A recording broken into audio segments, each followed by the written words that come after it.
very windy day. Okay, here's a quick video, quick little talk about Minarchy versus Anarchy. Just off the cuff, just a little talk. And the reason why, and Minarchy versus Anarchy as it relates to BitcoinCash. BitcoinCash was that thing that I was in love with it was like a girlfriend that I dated for about a year before it literally decided to take a dump off a cliff or whatever. But my heart is still with BitcoinCash for sure. But my heart is definitely broken, and I have not been making many videos. Mainly because, I'm sort of gathering information. I see a lot of my friends are sort of taking sides on the SV or the BCH, and I'm actually sort of in the middle on everything. And so, my buddy Craig Mason, he asked me to, sort of explain my point of view on the whole thing, because I know he's a big SV supporter, which is great. And before I actually make a video about my personal views as far as the coins and stuff, I want to talk about Minarchy and Anarchy, and the gradient differences between them. And what they really are is a gradient scale of personal responsibility. Anarchy actually there's two types of anarchy. There's benevolent anarchy at the very top, where a person would achieve maximum personal responsibility for everything. And also a chaotic death version of anarchy, where through the cycle of government, where Minarchy turns into big government, which turns into socialism, which turns into death. But it all starts out with Minarchy. And, well, not necessarily in every country or anything. I'll just talk about... so many supporters in the BCH community are anarchist, and a lot of the ideas are ideal.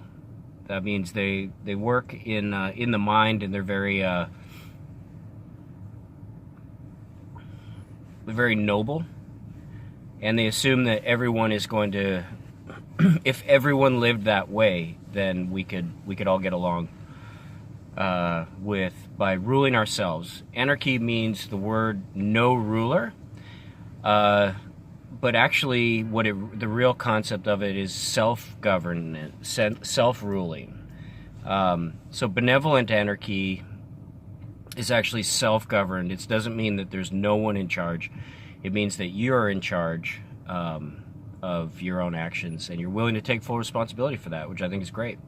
And I really like anarchy, benevolent anarchy in that way. Minarchy is like just a hedge down, where you live in an imperfect world, and although you would like to have total responsibility from each member of the group, it may not work out that way due to just the way the universe is. Some people do mean things. Some people do things to others that are not easy for those other people to experience, or that they would not want to have caused to themselves. They do crimes, they steal, and all that kind of stuff. So I think a small government is perfectly acceptable and suitable. That being said, small government leads to big government, and big government leads to socialism. Socialism leads to no responsibility, and no responsibility leads to death anarchy. Okay, so at the top you have a benevolent anarchy, and at the bottom you have a death anarchy. Okay. I think that Minarchy does lead to eventually a bigger government, unless each citizen is very, very well trained on how to participate in the system, and how to take responsibility for a group and themselves. And I think there should be a real struggle between Minarchy and Anarchy, benevolent anarchy. So my sort of philosophy is this, I think a person should take try to take as much responsibility for themselves as they can. That's what I think a person should do. And so that philosophy that is also, and also I think a person has to be practical in real life. And so that's why I would call myself a minarchist, which would be the lowest form of other determined, interference as possible, by the group or government. So small government. I think small government is okay. You just got to make sure that they don't ever have access to money printing. No government should be able to get into debt under any circumstances. They should be able to raise funds from the people, and if the people want to raise funds for something, then it has a mandate. But if it can't fund itself, then it has no mandate. So no government should ever get into debt. And that's how I think, that's how I sort of see Minarchy working out. In practice, I think Minarchy is the only one that's like fairly realistic. But I have a little saying that I say, Minarchy by day, anarchy by night, and that's benevolent anarchy by night. And so what does that mean? It means that when you work, and as you work towards the ideal, which would be total personal responsibility, you do so within the framework of the existing structure. And today we do have governments and things like that, and we have people who don't understand the world, and everyday people. So we have to work within that framework towards an ideal.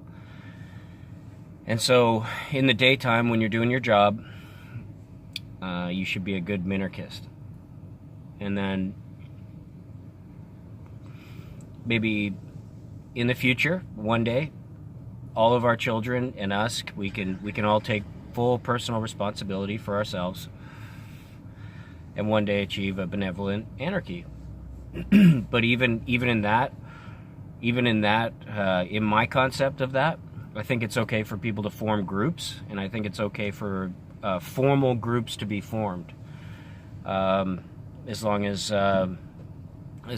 those groups are voluntary and are, not mainly doing good, mainly not harming others, and mainly not impinging on the freedoms and rights of others. Okay. So I believe that, so that's the reason why I'm making this video has to do with, so I view the BCH community as being mainly hardcore libertarian and borderline anarchists, or anarchists. And I see the SV as being, I'm not really sure what the SV really is, but I sort of see it as a minarchist sort of thing. It's sort of like a practical view of, with compliance and things like that. So that's my assessment so far. Now, please tell me anything that you think regarding this. Please give me your ideas. I'd love to hear it, and we'll have a discussion. Thank you.